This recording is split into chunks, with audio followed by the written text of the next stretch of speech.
Hey guys, कैसे हैं? I hope अच्छे होंगे।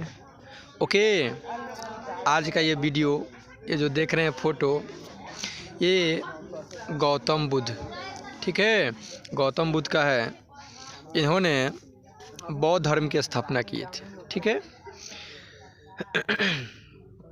गौतम बुद्ध, इनका जो मूल नाम था, यूँ कहूँ कि बचपन का नाम, ओके, तो सिद्धार्थ था, ठीक है।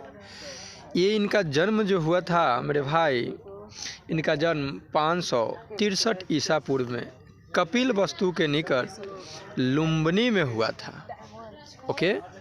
इनका जन्म 563 ईसा पूर्व में लुम्बिनी में हुआ था। कपिल वस्तु के निकट एक लुम्बिनी है, वहाँ हुआ था। इनके जो पिताजी थे, उनके नाम था सुधोधन, ओके, गौतम बुद्ध के, या यूँ कहिए कि सिद्धार्थ के, ठीक है। पिता का नाम था सुधोधन।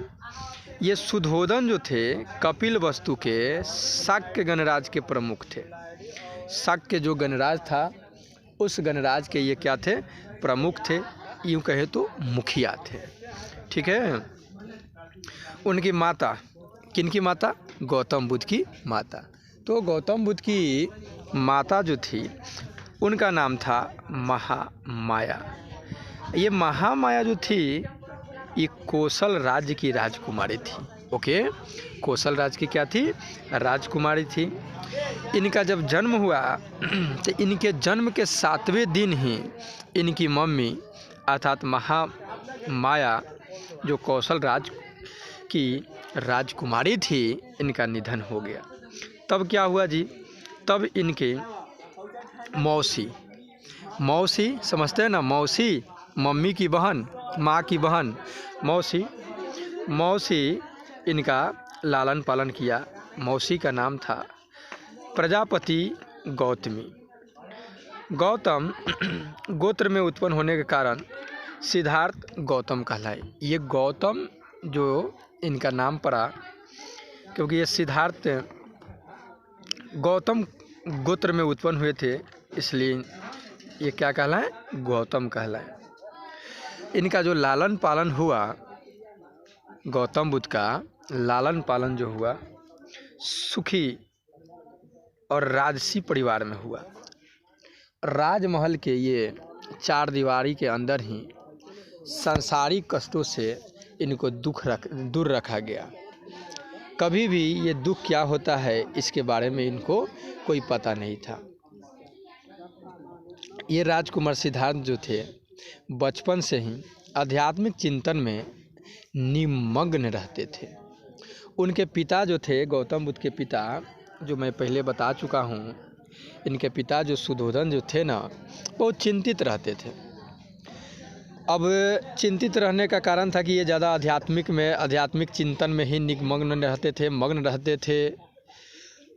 तब सिद्धार्थ को सांसारिक सुखों की ओर आकृष्ट करने के लिए इनके पिताजी ने इनका क्या किए कि विवाह कर दिए। और विवाह किनसे किए? तो जिनसे किए उनका नाम था यशोधरा नामक सुंदरी से करवा दिए, और उनसे इनको एक पुत्र भी हुआ, ठीक है। उस पुत्र का नाम था राहुल। लेकिन इससे भी सिद्धार्थ को शांति नहीं मिला।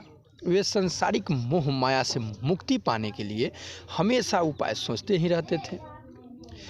एक दिन की घटना है मेरे भाई, हुआ कि कुछ ऐसा कि वे अपने सारथी के साथ रथ पर नगर की भ्रमण अर्थात कपिल वस्तु का भ्रमण करने के लिए इन्होंने निकले। अब निकले तो इनको 4 दृश्यों से होके गुजरना पड़ा। 4 गो दृश्य इन्होंने देखा। क्या क्या देखे? तो एक वृद्ध व्यक्ति को देखे, एक बूढ़ा व्यक्ति को देखे, एक रोगी व्यक्ति को देखे, और एक मृत व्यक्ति को देखे का शव देखे, और एक सन्यासी को देखा। तब इन्होंने वृद्ध, रोगी और मृत को देखकर उन्हें अनुभूति हुई कि मानव जीवन जो है ना, नश्वर है। एक ना एक दिन इसका क्या हो जाएगा? नाश हो जाएगा। इसका अंत सुनिश्चित है, होगा तो होगा। सन्यासी को देखकर उन्हें लगा कि सन्यासी बनकर सांसारिक मोह माया से मुक्ति मिल सकती है। इनको लगा कि सन्यासी अगर बन जाया जाए तो संसार की जो भी मोह माया है ना, सबसे मुक्ति मिल सकती है। उनके दिल में वैराग्य का भाव उत्पन्न हुआ। उन्होंने भी संन्यास मार्ग अपनाने का निश्चय किया। अब सोच लिए गौतम बुद्ध, यूँ कहूँ कि सिद्धार्थ, ठीक है, कि नहीं, मेरे को संन्यास मार्ग पर चलना है तो चलना है, और संन्यास मार्ग अपना लिए। एक रात अपनी पत्नी, पुत्र राहुल और परिजन को छोड़कर, राजमहल को छोड़कर सत्य की खोज में निकल पड़े। उन्होंने सन्यासी का वेश धारण कर लिया। बौद्ध साहित्य में इस घटना को ही महानिष्क्रमण कहा जाता है। अब बौद्ध धर्म में ये घटना, ये इनका घर का त्याग यानी गृह त्याग को अब क्वेश्चन आता है कि गौतम बुद्ध के गृह त्याग की घटना बौद्ध साहित्य में, ये बौद्ध ग्रंथ में क्या कहलाता है?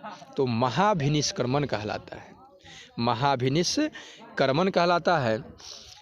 अब देखिए